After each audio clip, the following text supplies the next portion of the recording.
In the KINK Green Room, sponsored by Lazy Boy, Jeremy Fisher. Welcome. Thanks for having me.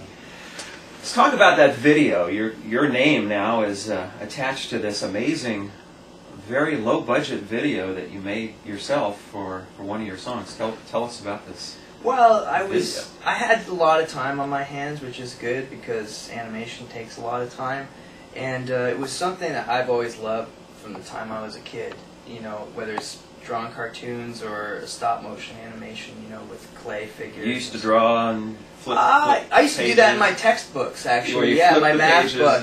At the bottom of my math book would always have like scenes of stick figure carnage in them and stuff. You know, airplanes flying down and getting shot out of the sky. But so you were ramping up to be an animator. yeah, I was. I guess I don't know, but I've always been fascinated with that medium, and I figured by now, you know, it must be easy enough to do. They must have figured out a way, and sure enough, they have. You know, if you have, you know, a relatively new laptop, you can get this program, or there's a number of them out there. The one I use is called I Can Animate, and it's a frame grabber. Basically allows you to take pictures, you know, and it'll do time-lapse photography for you, so you can just set the camera on a tripod, and you don't have to click it. Any camera, just doesn't have any to digital, be a fancy like a DV camera, yeah. And it doesn't even use the camera; it just uses the lens, and it goes through a cable into the computer, and it organizes all these photos into clips for you, and lets you edit them. And I did it in iMovie on my Mac, and I did everything on the laptop. You know, I did it,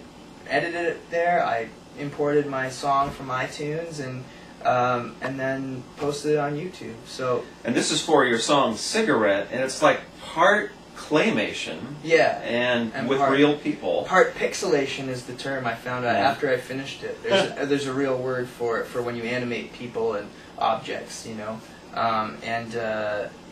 So it's a sort of a cross between, you know, like this little modeling clay figurine and real action. What little I know about video editing is that it's harder than people think. You know, just to get something to flow together, to get this one cut to go to the next, to kind of make it. Well, animation. And animation must be even more tedious. It's just, I would say, you got to really focus on these little details. You know, it's probably easier in that animation, just by its nature, is jerkier. And so it's incredibly forgiving, and you can, in the editors, it's easy to speed up and slow down the clips so that you can sync it to the music if you have to, and it's incredibly user-friendly, and really, I found it really intuitive. That would be a Macintosh you're talking about. Yes, exactly. And you're actually, one of the things you're doing in town, besides performing at the Hawthorne Theater, is giving a workshop at the Apple Store at Pioneer Place. Yeah.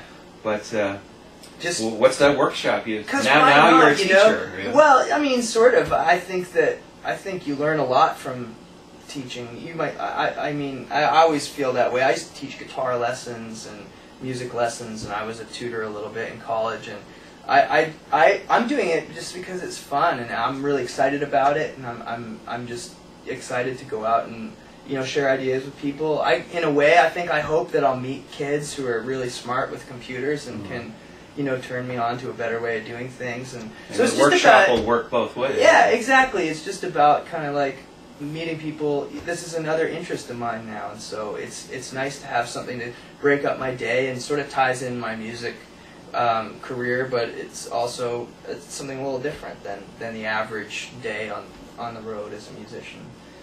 You're in Portland, one of the most bicycle-friendly cities on Earth, and according to your bio, you skipped the whole day job part of your life and just started touring, but you were touring coffee shops and playing street corners, and you toured by bicycle. That's right, yeah.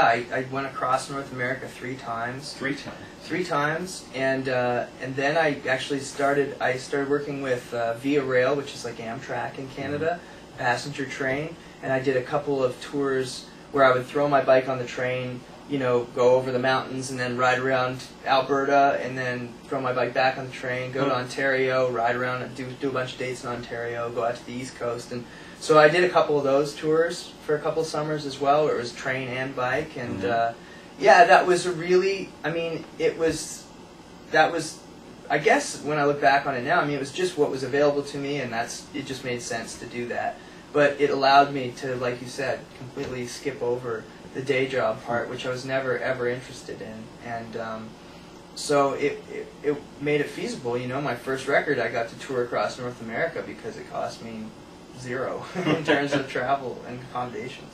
Are you packing a bicycle on this tour? I'm not. I really wish I was. I'm running now, Yeah. which I hate. It hurts, and it's not very much fun. I'm all for running for a frisbee or a soccer ball, or if there's Or a if someone's purpose, chasing you. but just for the pure, like, just because I know that it's, you know, the only exercise I'm going to get in the day isn't really enough to make it fun, but at least it's keeping me in shape. But I wish, you know, I would like to see the day. Well, I'd like to see the day when I do another bike tour, which could be in the next year. I'm not sure. We'll see.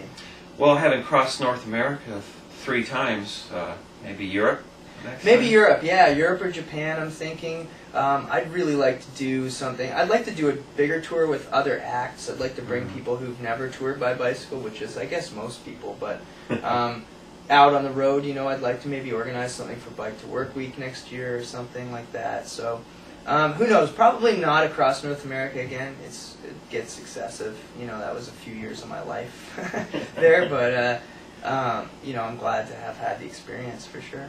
Great. So your new album is Goodbye Blue Monday. Came out, it's been out not very long. Right? 2 weeks. 2 weeks. Yes, brand new. Wind Up Records, Jeremy Fisher. Thanks for visiting the game. Thanks for having me. Take care.